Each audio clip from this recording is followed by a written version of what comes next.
Hello friends, मैं Aamir sir classes के साथ।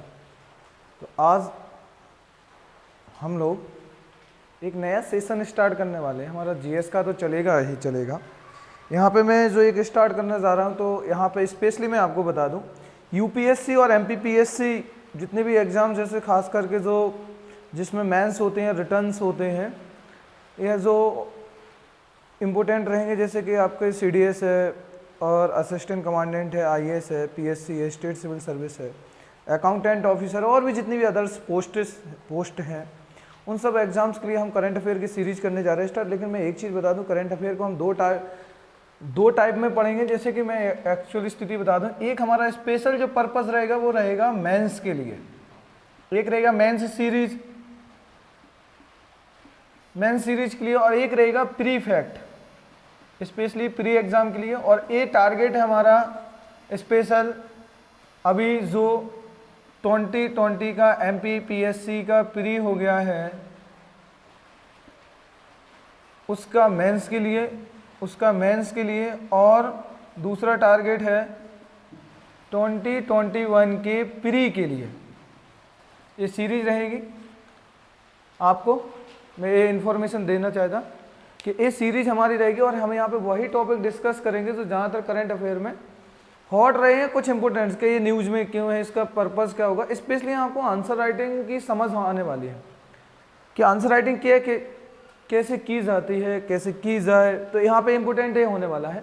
तो आप मेरे साथ यहाँ पे जो एक नई चीज़ जोड़ने वाला हूँ, तो आप मेरे साथ ये पढ़िए। बाकी जीएस के कंटिन्यू लेक्चर वो अपनी जगह रहेंगे। इतने दिन के लिए मैं माफ़ी चाहता कि लेक्चर बंद रहे, थोड़ा मैं बाहर था। बाकी हम कंटिन्यू लेक्चर सीरीज करने वाले हैं, और इसका मेन पर्पज है 2021 का प्री और इसके आगे का मेंस। अभी ये वाला मेंस जो होगा ये तो है 2020 का एमपीपीएससी का। हम आगे आईएएस के लिए सब एग्जाम्स स्पेशल करेंगे कवर। तो आज हम एक नई सीरीज लेने जा रहे हैं, और आज हमारा आज का जो टॉपिक है जो हम स्टार्ट करने जा रहे हैं, हमें यहाँ बता दूँ कि स्पेशल हम मंथ बाई मंथ चलेंगे। पर डे का मतलब डे बाई डे के हिसाब से, डेली रूटीन के हिसाब से, डे बाई डे के हिसाब से आपको एक टॉपिक मिलेगा, और वो टॉपिक 30 डेज में 30 टॉपिक रहेंगे। और आपको मेरे साथ एक नोट्स बनाने पड़ेंगे, मतलब एक घर पे आप रजिस्टर कोई कॉपी ले लीजिएगा, तो उस पर कंटिन्यू रिटर्न करना पड़ेगा। वो क्यों न्यूज़ में है, इससे आपसे आंसर जो राइटिंग रहती है, मैं क्वेश्चन भी बताऊंगा एक पीएससी और आईएएस का कि आंसर राइटिंग कैसे करनी है, फिर आप मुझे वो बता सकते हैं। तो ये चीज़ आपको चाहिए मुझे। तो यहाँ पे मैं आज जो टॉपिक लेने वाला हूँ वो स्पेशली मैं यूपीएससी और पीएससी एमपीपीएससी के लिए, मतलब ऑल स्टेट सिविल सर्विस के लिए आ जाएगा अपना, स्पेशली यूपीएससी और एसपीएससी बोल दूँ मैं इसको, स्टेट पब्लिक सर्विस कमीशन, जितने भी ऑल इंडिया की पीएससी हैं उन सब में आएगा। तो आज हम जो टॉपिक लेने वाले हैं, तो ये स्पेशली मैं बात करूँ किस मंथ की कर रहे हैं, हम इसमें लेने वाले हैं जुलाई मंथ के, जुलाई महीने के, ठीक है। और ये हमारा है 2021 का, जुलाई 21 का करंट अफेयर हम इसमें डिस्कस करेंगे, जो हॉट टॉपिक रहे हैं। बाकी प्री फैक्ट की जो सीरीज आएगी वो अलग से रहेगी।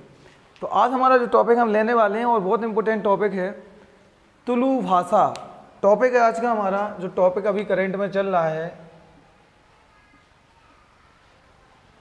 तुलु भाषा। व्हाई इज न्यूज़ में क्यों है, क्या रीज़न है इसका, अभी है क्या तुलु भाषा, इसका इंपोर्टेंस क्या है। मैं एक्चुअली इसलिए बता दूं, जो तुलु भाषा का अभी करंट अफेयर में जो चल रहा, इसका डिमांड चल रही है कि इसको 8वीं यानी सूची में, मतलब 8th शेड्यूल है उसमें इसको राजभाषा का दर्जा दे जाना चाहिए। मतलब कि इसे जो 8th शेड्यूल है, जैसे अभी प्रेजेंट में हमारे वर्तमान में 22 लैंग्वेज है, मतलब 22 भाषा हैं, और इनको जोड़ दिया जाए, मतलब इसको 23वें भाषा का दर्जा दिया जाना चाहिए। अब बात आती है तुलु भाषा है क्या, और तुलु भाषा किस एरिया में बोली जाती है, और किन लोगों के द्वारा ये मांग की जा रही है। तो मैं एक्चुअली स्थिति बता दूंगा, हल्का सा मैप यहाँ के बना के बता देता हूँ आपको। ये वाला आपका स्पेशली मैं बात करूँ, ये वाला आपका कौन सा कोंकण है, ये वाला कन्नड़ है। ये वाला यहाँ से देखोगे, ये वाला आपका एरिया, ये वाला कन्नड़ कोस्ट, और यहाँ से आपका हो जाएगा मालाबार स्टार्ट, ये वाला। तो यहाँ पे जो इसका मेन डिस्कशन चल रहा है, मेन जो पर्पस चल रहा है वो आपका यहाँ पे चल रहा है। ये जो मेन एरिया है वो आपका चल रहा है दक्षिणी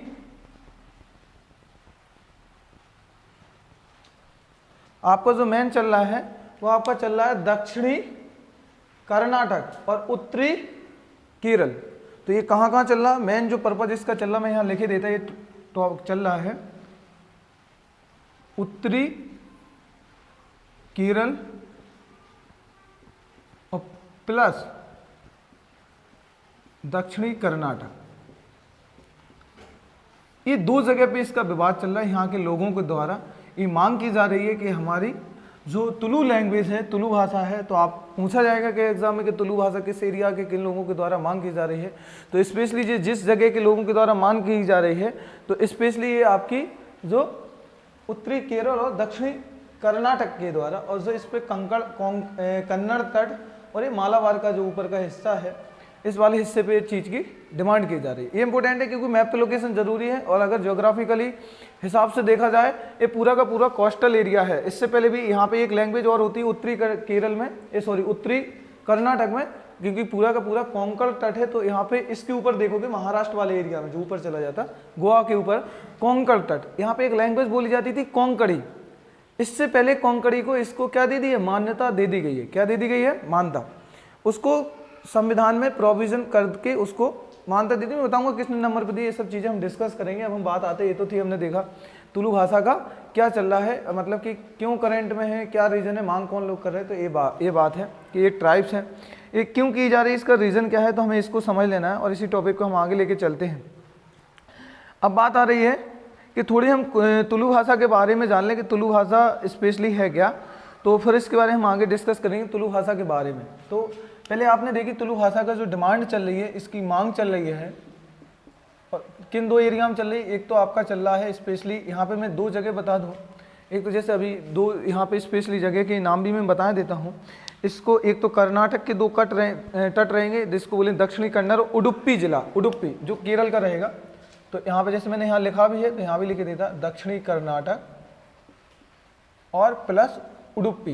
ये आपका उडुपी केरल में आ जाएगा। ये दो जिलों में इनकी डिमांड चल रही है। ये पे उडुपी और केरल, ये दो जगह इनकी डिमांड है, ये दो डिस्ट्रिक्ट में। यहाँ पे इनकी मांग की जा रही है कि इनको भाषा का दर्जा दिया जाना चाहिए। और इसको आपको पता है कि ये वाला जो एरिया कहलाता है द्रविड़ भाषा क्षेत्र। कैसा एरिया है, क्योंकि साउथ का एरिया द्रविड़ क्षेत्र कहलाता है। यहाँ पे शैलियाँ भी चलती हैं, द्रविड़ भाषा का भाषा है, द्रविड़ भाषा के अंतर्गत आती है, के अंतर्गत। बाकी इसे अभी तक मान्यता नहीं दी गई है। अब बात ये आती है, ये तो हमने जाना कि ये कहाँ बोली जाती है, क्या रीज़न है। अब हम इसके टॉपिक पे आगे आते हैं। यहाँ इम्पोर्टेंट है कि जो तुलु भाषा है कि किसी भी भाषा को जोड़ने के लिए हमारे इंडियन कॉन्स्टिट्यूशन में प्रोविज़न क्या है। और इम्पोर्टेंट ये है कि इसको अभी क्या शर्तें पूरी करनी चाहिए कि जो इंडियन कॉन्स्टिट्यूशन का पार्ट बन जाए, मतलब कि उसको भाषा का एक दर्जा दे दिया जाए, संवैधानिक भाषा का दर्जा दे दिया जाए, मतलब कि उसको पावर दे दिया जाए। तो स्पेशली मैं बता दूं कि संवैधानिक प्रोविजन क्या है, मैं यहाँ बता रहा हूँ। संवैधानिक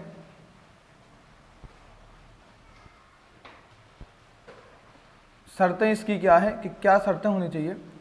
तो मैं एक एक्स्ट्रा इसको स्पेशली डाटा बताऊं कि 2011 की जनगणना के हिसाब से 18 लाख से प्लस 18 लाख से प्लस जब 2011 की जनगणना की गई तो 18 लाख से प्लस इनका डाटा था कि इनकी इतने लोग थे, 18 लाख से ज़्यादा लोग थे जो ये भाषा बोलते थे या जिनके द्वारा बोली जाती थी भाषा।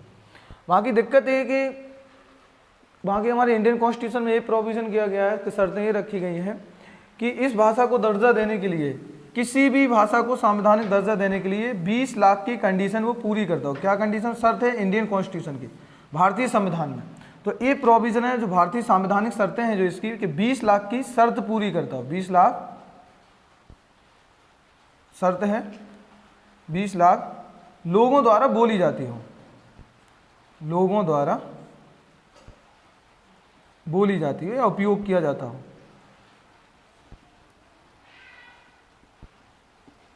तो ये हो गया।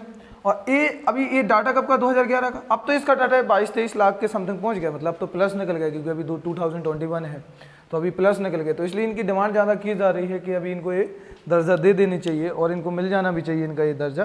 तो इस प्रकार से बातें चल रही है। थोड़ी सी मैं बता दूं कि थोड़ी ये भाषा ये कोई अभी नई भाषा नहीं, ये पूरी ट्राइबल्स हैं, पूरी की पूरी जनजाति एरिया है, पूरा जितने भी कोस्ट एरिया है पूरे के पूरे, और ज़्यादातर साउथ में पूरा ट्राइब्स से ही मिलेंगे, जनजातियाँ ही मिलेंगी, और ये पूरी जनजाति वाली लैंग्वेज है। और इसका कोई अभी का नया इतिहास नहीं है कि अभी जस्ट 10 साल पहले या 50 साल या 100 साल पहले ये भाषा बोली जा रही हो। इसका अगर बैकग्राउंड देखा जाए, जैसे कि आपकी तमिल है, तेलुगु है, या मलयालम है, या आपकी मराठी है, कन्नड़ है, इनका जैसे कि शास्त्रीय संगीतों में इनका जिस प्रकार से आप देखते हैं योगदान है, इसी प्रकार से इस लैंग्वेज का भी योगदान है। बाकी इतने लोगों द्वारा नहीं बोली जाती तो मान्यता नहीं मिल पाई। अभी इसका मैं रेशियो बता दूं कि एक्चुअल स्थिति ये कितनी पुरानी है। अगर मैं इसकी बात करूं तो इसका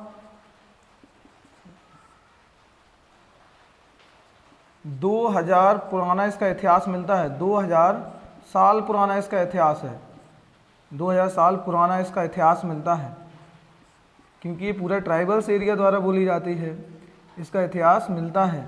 इसलिए इसकी डिमांड की जा रही है कि यहाँ के लोगों के द्वारा, और अभी शर्त भी पूरी कर रहा है कि 20 लाख प्लस निकल गई है 2021 में, तो ये शर्त भी पूरी कर रहा है, कंडीशन पूरी फिल कर रहा है कि इसको क्या दे देनी चाहिए, मान्यता दे देनी चाहिए इसको। ठीक है, इम्पोर्टेंट है, ये बार बार कहा जा रहा है कि अभी इसको मान्यता दे देनी चाहिए।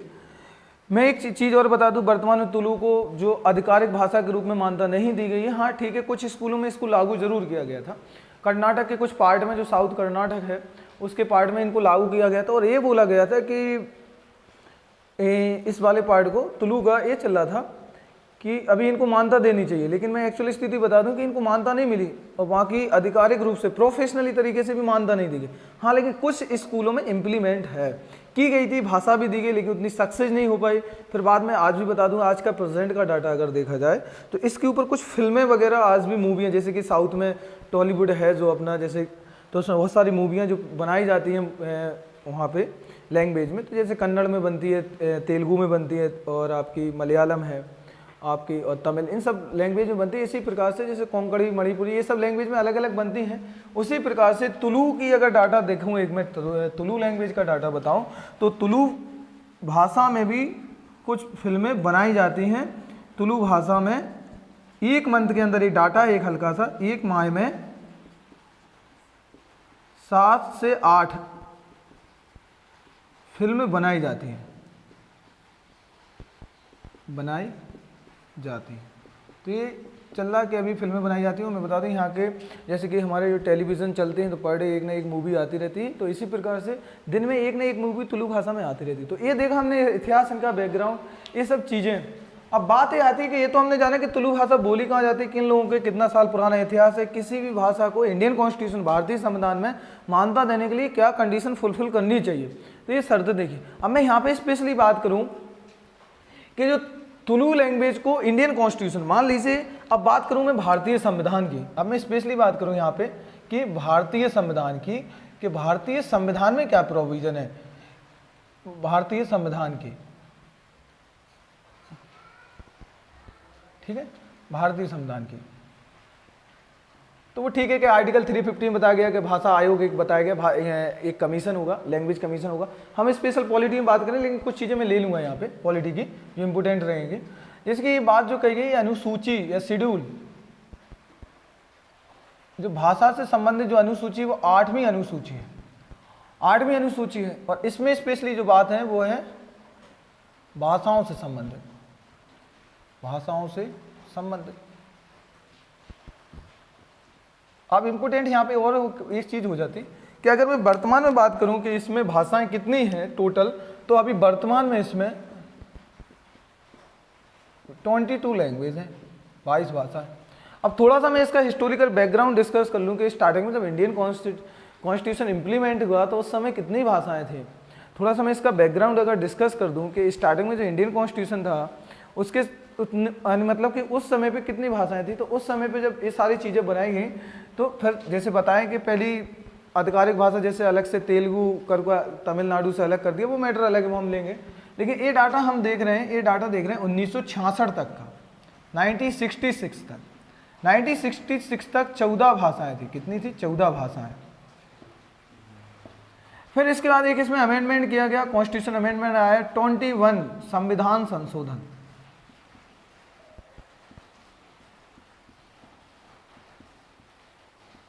और ये आया आपका 1971 में, ये आपका आया 1970, सॉरी डेट यहाँ पे थोड़ा मिसमैच हुई, यहाँ पे आपका है 1967 है, सॉरी।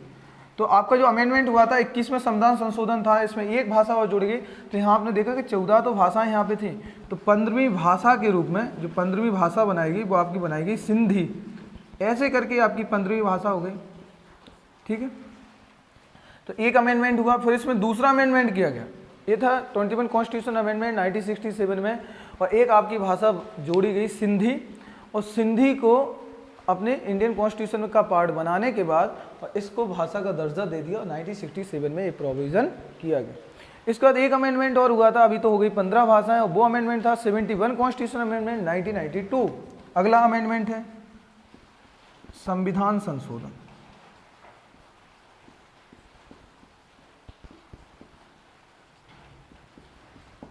तो ये आपका हुआ है 1992 में था ये, तो ये आपका 71 कॉन्स्टिट्यूशन अमेंडमेंट। ऐसे करके इसमें 3 भाषाएं और जोड़ी गई, ये तो थी आपकी 15वें नंबर की भाषा, तो 3 भाषाएं इसमें जोड़ी गई, 3 भाषाएं जोड़ी गई,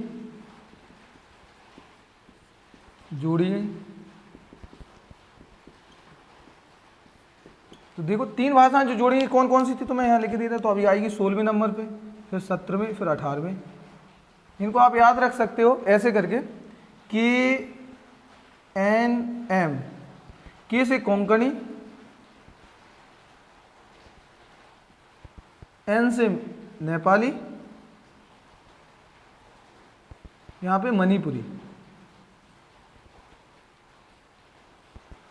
शायद यही थी, मैं देख लेता बाकी डाटा। हाँ आपकी कौन थी, नेपाली, कोंकणी, मणिपुरी, हाँ तो 3 लैंग्वेज थी। KNM से याद कर सकते हो, बाकी आप अपने हिसाब से देख लेना, बाकी 3 स्टेट थे, तो कोंकणी, नेपाली, मणिपुरी, और ऐसे करके यहाँ पे टोटल जो लैंग्वेज हो गई यहाँ पे आपकी टोटल यहाँ पे पहुँच जाएंगे 18 भाषा। तो ये तो डाटा था आपका, भाषाएं हो गई, कब तक, ये डाटा था 1992 तक का। फिर यहाँ पे एक अमेंडमेंट और हुआ, यहाँ पे एक अमेंडमेंट आपका और किया गया, और जो अमेंडमेंट किया गया वो आपका था 92 कॉन्स्टिट्यूशन अमेंडमेंट 2003 में 4 भाषाएं जुड़ी, मतलब कि 4 भाषाएं। तो 92 संविधान संशोधन,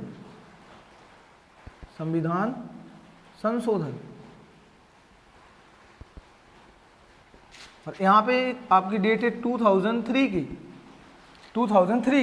और यहाँ पे ऐसे करके 4 लैंग्वेज जोड़ी गई, और वो 4 आप ऐसे याद रख सकते हो, BDMS करके याद रख सकते हो।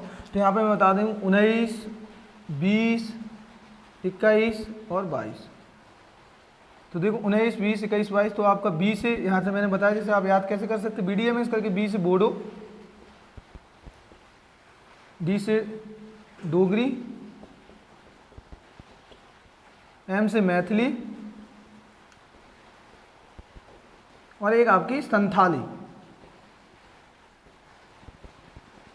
ये रहा। और यहाँ पे जाके आपका डाटा पहुँचता है 22 लैंग्वेज का, मतलब कि 22 भाषा का। तो अभी ये वर्तमान, ये तो हमने कर लिया इसका हिस्टोरिकल बैकग्राउंड कि अनुसूची 8 अनुसूची में 8वीं अनुसूची में किस प्रकार का प्रोविज़न किया गया है। तो हमने देखा कि 8वीं अनुसूची में प्रोविज़न किया गया, 3 बार संशोधन हुए हैं, ये 92 कॉन्स्टिट्यूशन अमेंडमेंट है, और ये 2003 में किया गया, और ऐसे करके इसे आधिकारिक भाषा का दर्जा दे दिया। अब इम्पोर्टेंट यहाँ पे जो चल रहा है 14 प्रोविज़न कि तुलु भाषा का जो यहाँ चल रहा है कि तुलु भाषा को 23वीं भाषा का दर्जा दिया जाए। तो मैं अब बता दूं कि किसी भी भाषा को जुड़ने के फायदे क्या हैं। मान लीजिए संवैधानिक मान्यता मिलने के बाद, संवैधानिक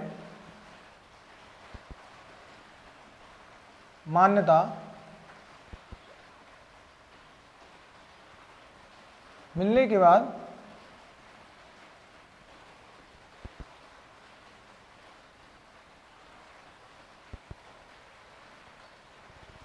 भाषा में परिवर्तन, क्या उसके परिवर्तन होंगे, उसके क्या इफेक्ट पड़ेगा, तो ये मैं स्पेशली बता देता हूँ, यहाँ पे पॉइंट बाय पॉइंट लिखवा देता कि जब भी उसे कोई भी कॉन्स्टिट्यूशन भाषा पावर मिल जाएगी, कॉन्स्टिट्यूशन लैंग्वेज की पावर मिल जाएगी, तो उसको इंपॉर्टेंट क्या हो जाएगी। तो यहाँ पे मैं समझ लूँ, यहाँ पे मैं 3-4 पॉइंट यहाँ पे डिस्कस कर देता कि क्या क्या उसको मिल जाएगा और कैसे उसको हो जाएगा। तो पहला पॉइंट में हल्के लिखे देता, 3-4 पॉइंट है। पहली बात तो उसको ऑफिशियल आधिकारिक भाषा का दर्जा मिल जाएगा। सबसे पहले आधिकारिक भाषा का दर्जा, आधिकारिक भाषा का दर्जा, ऑफिशियल लैंग्वेज, इंग्लिश में बोलेंगे ऑफिशियल लैंग्वेज की पावर मिल जाएगी। अब ऑफिशियल लैंग्वेज क्या होती है? आधिकारिक भाषा।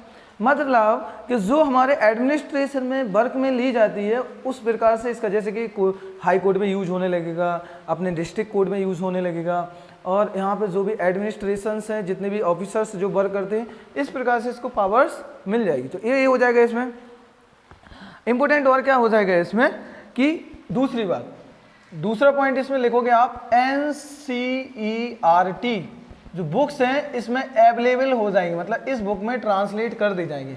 NCERT इसमें ट्रांसलेट कर दी जाएंगी। तो ये और इम्पोर्टेंट हो गया, क्योंकि अभी इस लैंग्वेज में जब तक उसको, जैसे अभी 22 भाषाओं में दिया गया है प्रोविजन, लेकिन अभी ये देखिए आप कि जब ये पावर मिल जाएगी तो इससे ये प्रोविजन मिल जाएगा कि NCERT में बुक मिल जाएगी। हाँ, और एक और चीज़ जो एकेडमिक होती है, जैसे हर एक स्टेट में अलग अलग होती है, जो भारतीय ग्रंथ अकादमी है तो उसमें इसको मान्यता मिल जाएगी, इसमें भी इसकी बुकें पब्लिश होने लगी। तो हाँ, तो ग्रंथ अकादमी में भी इसको प्रोविजंस मिल जाएगा, अकादमी को प्रतियोगिता में मिल जाएगा इम्पोर्टेंट। हाँ, प्रतियोगी परीक्षाओं में इसकी इंपोर्टेंस हो जाएगी, प्रतियोगी परीक्षा में, क्योंकि जो पेपर्स बनेंगे प्रतियोगी परीक्षाओं में ये हो जाएगा। और इम्पोर्टेंट क्या होगा? और देखिए साहित्य और ज्ञानपीठ पुरस्कारों में इसका चुना जाएगा। जो पुरस्कार, जितने प्राइज दिए जाते, प्राइज में पुरस्कारों में आ जाएगा, पुरस्कार्स में, तो उसके लिए नॉमिनेट होने लगेगी। जो यहाँ के जैसे जो भी राइटर्स होंगे, जो भी इस भाषा को अच्छी तरह से जानते होंगे, तो उनकी जो बुक्स लिखी जाएंगी वो इस लैंग्वेज में क्या हो सकती है? प्रमोट्स हो सकती है। ये सारी चीज़ें मिल जाएंगी यहाँ पे, ठीक है। इंपोर्टेंट क्या होगा? गवर्नमेंट के द्वारा, सरकार के द्वारा अनुदान प्राप्त कर सकती है। सरकार के द्वारा इसको प्रमोट करने के लिए अनुदान राशि मिलेगी, अनुदान राशि मिलेगी इसको, ये हो जाएगा। और छठवां हो जाएगा संसद और विधानसभा, संसद और विधानसभा में, संसद और विधानसभा में उपयोग की जाएगी, में उपयोग।